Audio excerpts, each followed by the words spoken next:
Andy, it's finished 0-0. Great point to take off the league leaders before the game, but one of those games perhaps could have just sneaked it at the end there. Yeah, absolutely. I mean, we could have also lost it at the end there. Yeah. Chris has made a great save, but looking back on the game, I thought 11v11 first half. I thought we were the better team. Sorry, just being attacked by a try. Sorry, keep going. I thought we were the better team first half, 11v11. We probably didn't. Well, 100% we didn't keep the ball well enough. We needed to be better in possession. We needed to build through the thirds a lot better. We spoke about that with the players after the game. We needed to be braver in possession and start to build things from a little bit deeper. And we tried to perhaps force it a little bit and not get hold of it enough. So that's a frustration. And then second half was fairly even, I thought, before the red card. And then after the red card, as can happen, they played better, didn't they were better. They improved. They probably up the tempo a bit. We feel we played into their hands a little bit by forcing deep crosses and putting the ball up into the final third probably too quickly and into the box too quickly. At times when we switched it from left to right or right to left, we got in decent areas and we looked a threat, but not enough really, and obviously we didn't do enough to test the goalkeeper.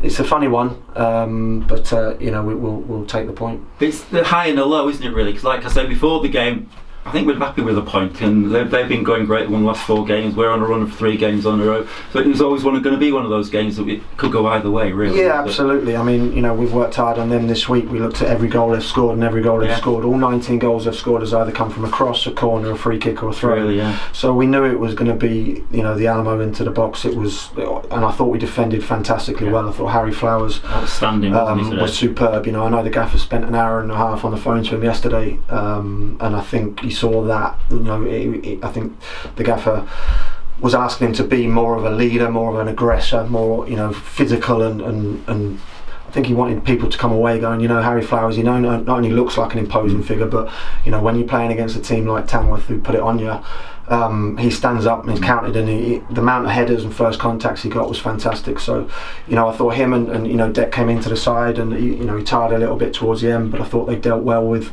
Deacon and then Craney. And yeah, listen, they're at top of the table for a reason. They play a certain way, which is very direct, and they ask a lot of questions of you. But again, I thought set pieces and general play, we limited them to one shot at the end, which Chrissy Renshaw did brilliantly with. It was superb, so wasn't it? He was. He helped out as well in terms of balls coming into the box. It's what you need on an occasion like this. Punches and catches, and he made more today than he has probably in any other game, and that was vital today. So there are lots of good things that have come out of it.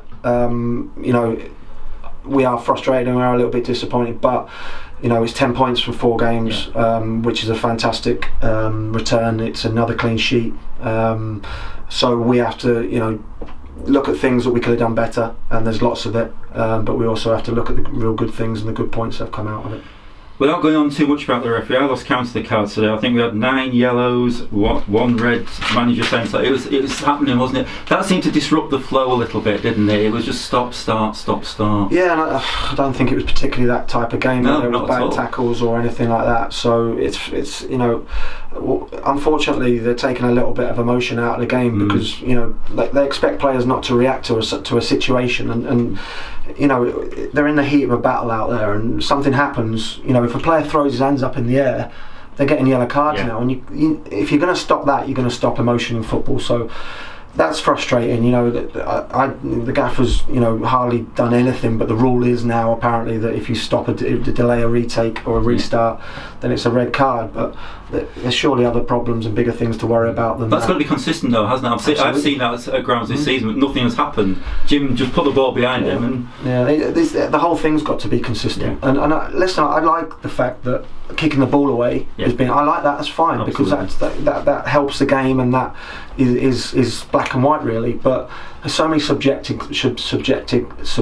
issues and things that aren't consistent. And one thing looks like this and it's a yellow card. One thing looks like that and it's a red card. And there's so many grey areas that as coaches and managers, you're sort of tearing your hair out because you don't know where you stand, and it's difficult to. Paul Heckingbottom had a right rant on the Premier League, and it's happening up there. So we're not alone, but yeah, we can't change what the referee does. We can't affect that. We've just got to try and manage that a bit better, and try and focus on the controllables.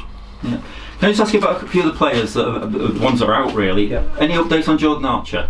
So Jordan's joining back in training in the non-contact, which is great. He's done a bit of work with Dan, the physio, over the last couple of weeks, and then he's joined in this week with the non-contact ball work, which is fantastic to see him back.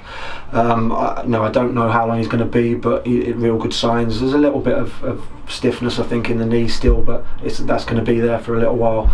But yeah, he's on his way back, which is a real shot in the arm for everybody. Yeah, Jack Bainbridge. Yeah, so Jack had a scan this week on a I think an ankle issue.